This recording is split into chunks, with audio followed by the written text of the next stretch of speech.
So I'm really excited to turn this over to you. And for all of our attendees, slides are great. And I love them too, and they're easy to go back to. But slides don't really demonstrate what technology can do. So what I'm asking Munther and Debi to do is talk through a project that they had done previously and shown where we moved real data not meaning real patients, they're mock patients, but actual data between two systems. And so with that, I'm going to leave and let the two of you take it from here. Thank you. I'm going to go ahead and share my screen. And I'm going to show slides. I'm sorry. On September 2nd, Munther and Amy and I actually did a live presentation to show the bidirectional flow of the data, but we don't have time to do that today. But if you go to the conferenceforum.org/webinars, you can get the link and see the entire demonstration. It was pretty awesome. I have to say, I've never seen another demonstration like this in clinical research.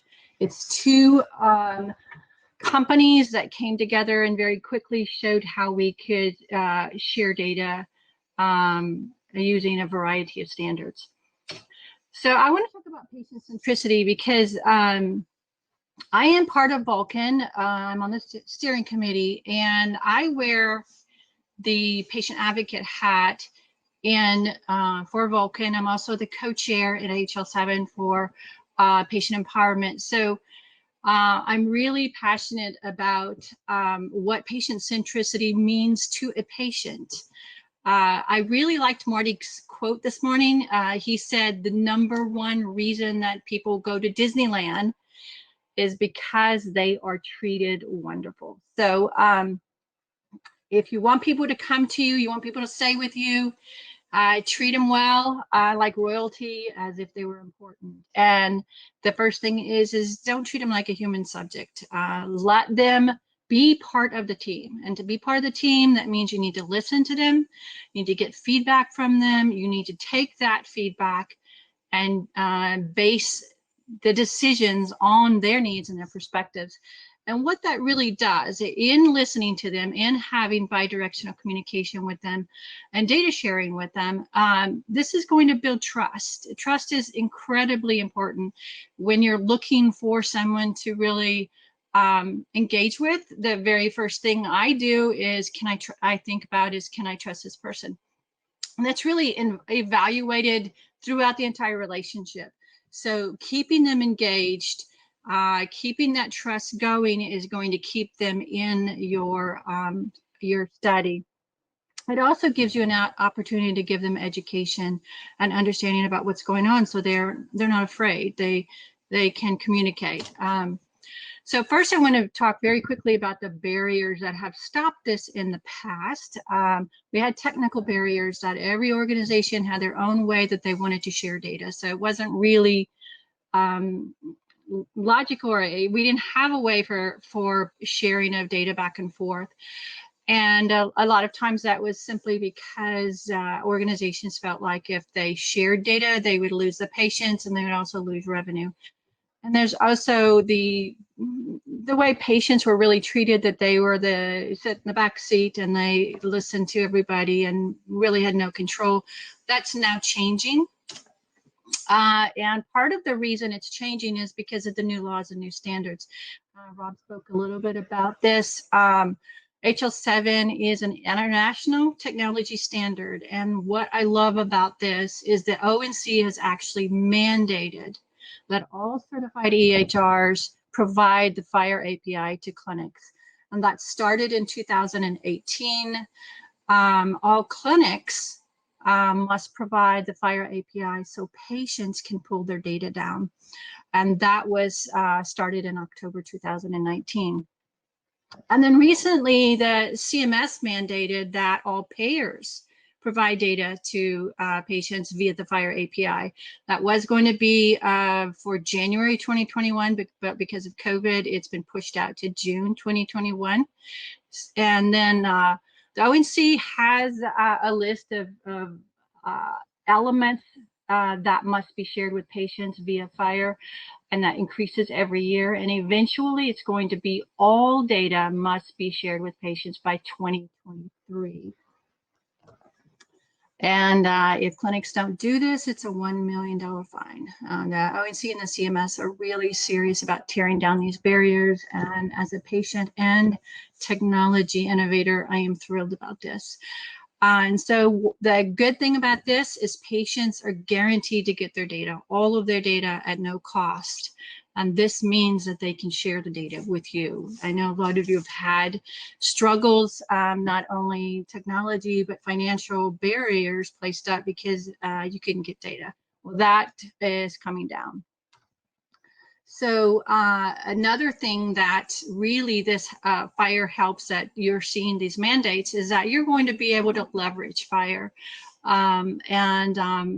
I would really encourage you, as Rob and Amy have said, join Vulcan. You can go to hl7.org/Vulcan, learn about it, join it. It's very important. If you are in research, you need to be part of this group.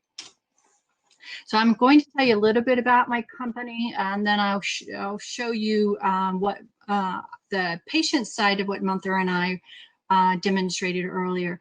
So PatientLink's the name of my company. MyLinks is the product that we demonstrated, and then I'm talking about. It is a FHIR-based application. It's consumer-facing. It allows patients to gather their data from all of their different clinics, aggregated into one place that is fully under their control, and they can share it. It's like a patient having a little mini electronic medical record. All the data has provenance on it. You can see exactly where it came from and when it was pulled in. Patients can use any device. It's cloud-based and mobile responsive. Looks very nice on any device. We have over 32,000 clinics, and that includes the VA. And I'm really impressed. Really, if you think about it, this started in October, and we are already up to 32,000 clinics. It increases every single week. We have won multiple awards, and the one I'm most proud about and most excited about is the ONC gave us first place as the best consumer health data aggregator. And the ONC is the entity under HHS that governs where health IT is going in the United States. So that was a pretty big deal. We've been around for over 20 years. Our focus has been to help the exchange of data going back and forth between patients and providers and researchers, universities, pharma, and even worked with the government. We have over 10,000 providers have our products in their clinics, and over 40,000 patients per day use one of our products. And if you want to learn more, go to mylinks.com or mypatientlink.com. Now I want to just step through very quickly because we can't do a live demonstration because of time, but I want to show you, this is the patient's dashboard. And what we tried to do in designing this is think of what does a patient need for themselves for gathering data, and also to engage with others. What do they need to make them feel comfortable and make it easy? So we have tiles. The upper left tile just allows a patient to view the records and drill down into them very easily, see where the data came from. They can also import their records from all the EHRs that they go to. And like you said, we have right now over 32,000 different locations. And if a patient imports their data, if we have something running in the background and the patient has said, yes, they would like to participate in a research study, we can pop up a message. The patient can, whether it's a questionnaire, the patient can fill out that questionnaire, and we can tell them whether or not it looks like they might be a possible candidate. They can also share their data. There's multiple ways to share data. The 24-hour view only is a really nice way. It's simply a link that allows, that's sent via email. The other person clicks on it, and the patient gives them a 4-digit code that's auto-generated, and the provider, the researcher, whoever it is, can see all the data, see where it came from and when it came in. This is great for telehealth. It's also great for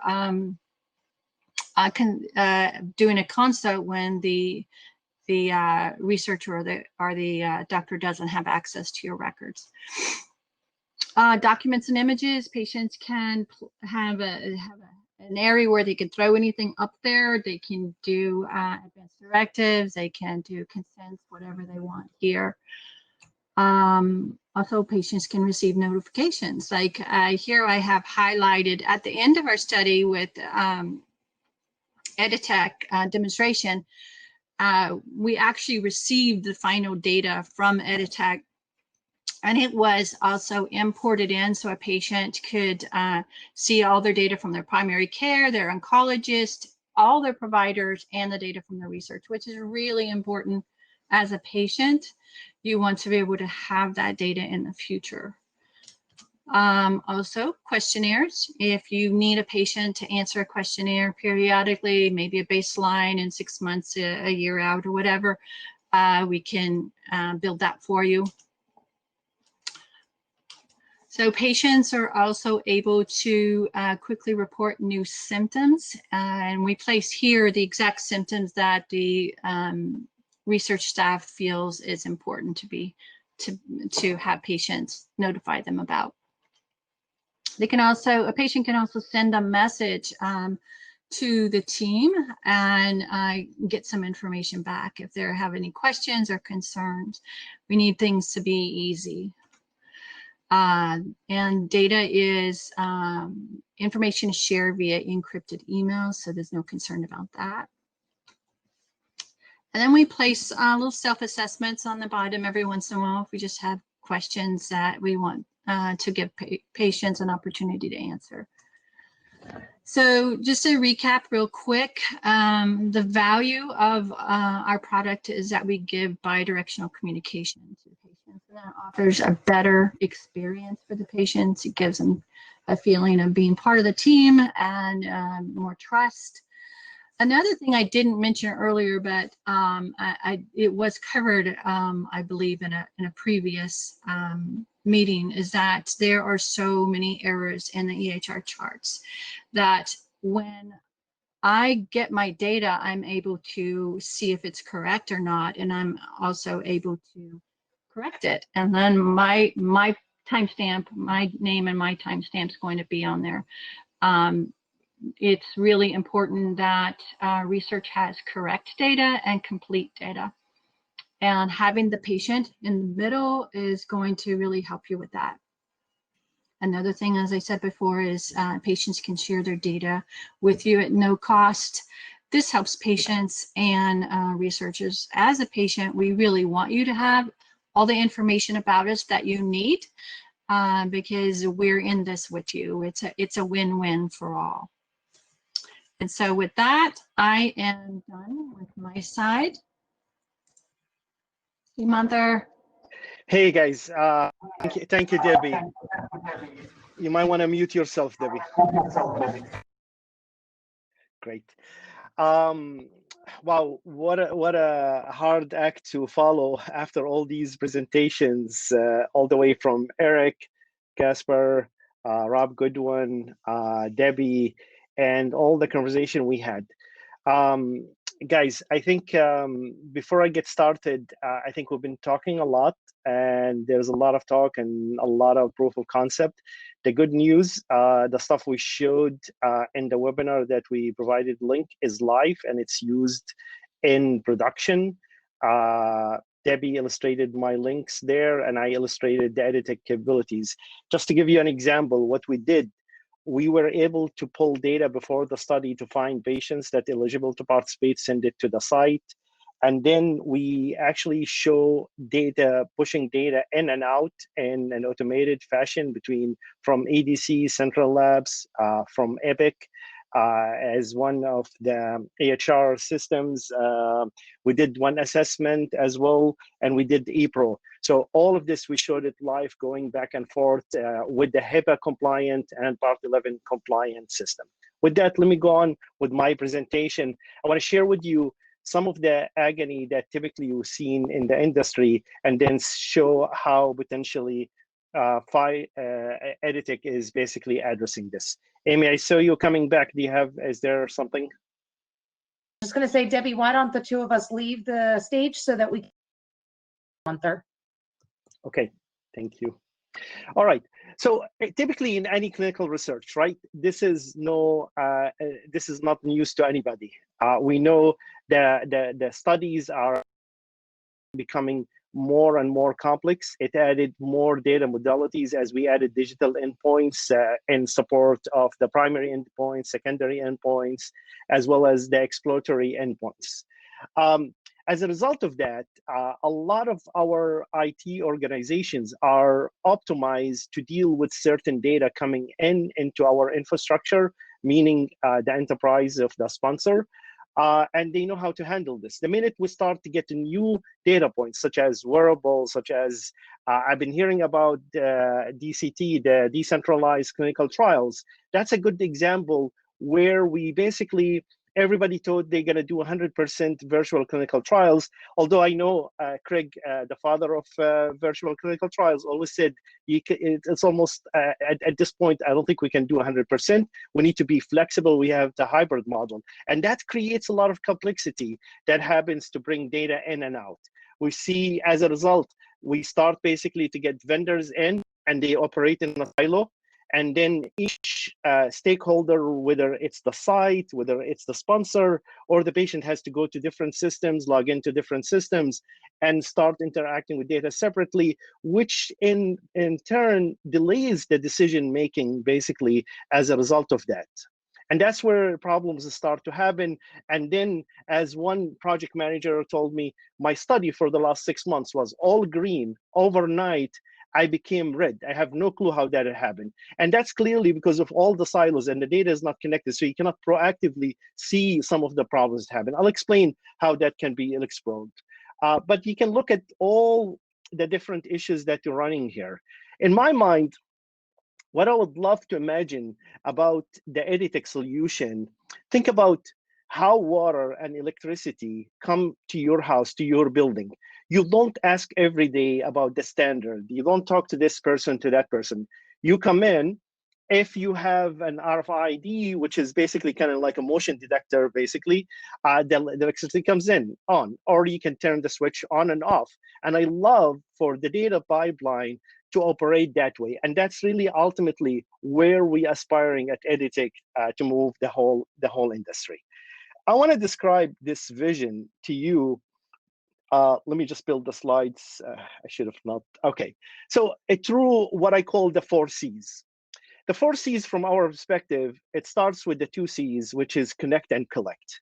And the idea behind it, that we are working with a lot of the vendors and the different data modalities, data sources and data providers to basically create a compliant adapter that allow us to connect to the source of the data and then collect that data in real time. And we're actually doing it live in real studies. And the volume and the speed of getting that data is amazing. And I think clearly COVID-19 pushed us in that direction. And oh my God, did we do it or not? We did it. So we have thousands of data that we process in a daily basis, basically. So we connect to whether it's central labs or ePro or a wearable device. And then we bring all the data together. And what we do is we confirm it to the standards. So Amy and Debbie spoke about FHIR, basically. So one of the the standards that we use, and I love to say FHIR is on fire, basically, because one of the standards that we use is basically to get that data using the FHIR standard, such as calling the FHIR server an EPIC system to grab the data in FHIR standards, or like CSV and other standards as well. So we grab that data, and then because we have underpinning our infrastructure is our metadata repository, so we have the definition of this data, we can confirm it into the CDISC standard, and that's when you see it in SDDM, ADAM, and TLF. With that, also within our platform, you go to the consume part, which is, I think we as an industry, we managed to get data in, but we have a hard time always to visualize it. And we do, but we do it in silos. And so the beauty of the system is it aggregates all the data into a single location. And now you have the ability to review the data. You can manage the issues. And actually in our system, it doesn't matter who is the data provider for such a data. Okay, so the data provider, if it's central labs, we raise an issue, it goes to central labs, and they can respond to it, whether there's an error with the file, or if the sponsor wants to go back to the site, they can. The ePro vendor, etc., etc. The system has real-time notification system, whether it's email, messaging, or coming back to the dashboard to see the issues. You can look at the audit trail. You can see the data lineage all the way from the source to the destination. The other piece that's important that we enabled here is what we call the data provider at the study level, site level, and patient level. The reason why we did this, because not every site technology are equal, basically. So there's no one size fits all. So one site might have EHR, another site might not have it. This vendor might have the ability to automatically call and move the data. Another vendor does not have that ability. They can use only files. We even provided a web-based interface to allow them manually to upload the file. So we can interact with all this, and we have the orchestration layer and the validation that validates the file, the content of the file as it comes in, and then it confirms it to basically based on the metadata repository to the CDISC standard. So that's why I always see FHIR and CDISC working collectively together to standardize our industry as we move the data around. We also, one of the pieces we added will come up and will be live in November is what we call the patient profile. The patient profile is give you that longitudinal visual view of the patient data. With that, as this data study as the study is running, if the sponsor wants basically to show the data to the patient, as long as it's compliant and it does not compromise the integrity of the protocol and the blinding, et cetera, it can be available, or certain data domains can be available for the patient, and you can see the study day, you can see the historical data collected during, and you can line up all these data points, and you can visually see them and really look at them in a few seconds to make sense out of the data. And the beauty of this, the sponsor see exactly what the site will see and what the patient will see. So if the investigator, the patient called the investigator, ask him a question, that both of them visually can see exactly the same options for them.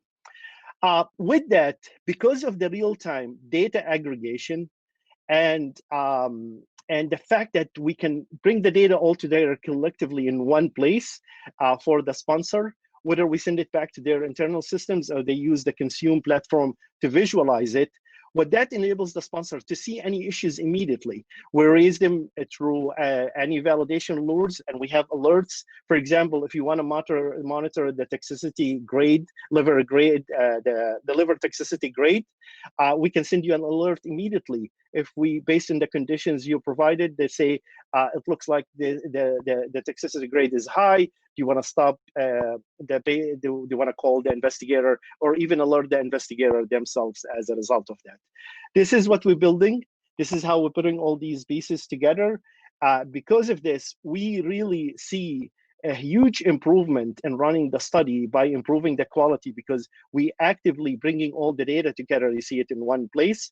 And we think this will improve retention and compliance, both from the site and the patient, because you proactively, as a sponsor, talking to the site and the patient directly about all any issues that comes up, whether it looks like they administering the drug in the wrong time, or there is certain steps was not taken, or the patient was randomized before the lab test was withdrawn. So you can discover it early on before that many patients already enrolled in the study and it's too late, basically, to join the study.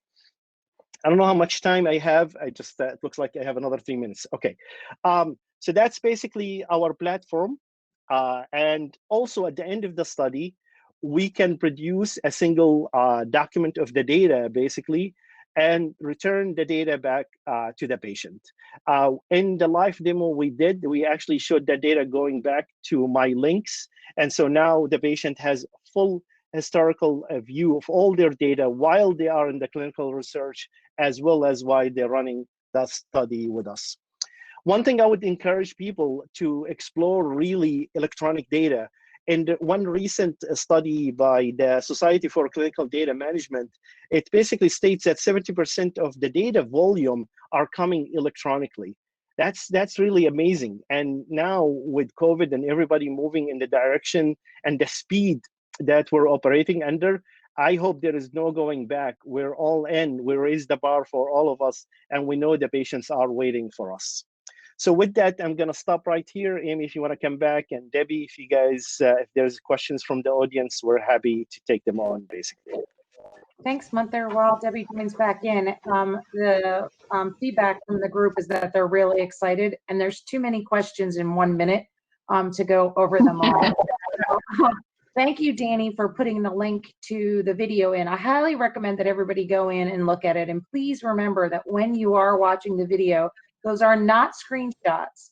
They are the software being actually shown, and the data is truly moving in between those two, which makes it so exciting. And Debbie, if Munther, if you wouldn't mind, I will also encourage people to reach out directly to the both of you so that they can follow up, because there's quite a few questions out here, Munther. I can't get through them all. And with yeah, we'd that, love to. Okay, great. With that, we're at the top of the hour, so I really want to thank you guys for doing something a little bit different and not showing us slides, also really demonstrating what can be done with technology by leveraging what's going on in the patient care world and reusing that data in a way that can be used for patient research. So this is the end of our session here.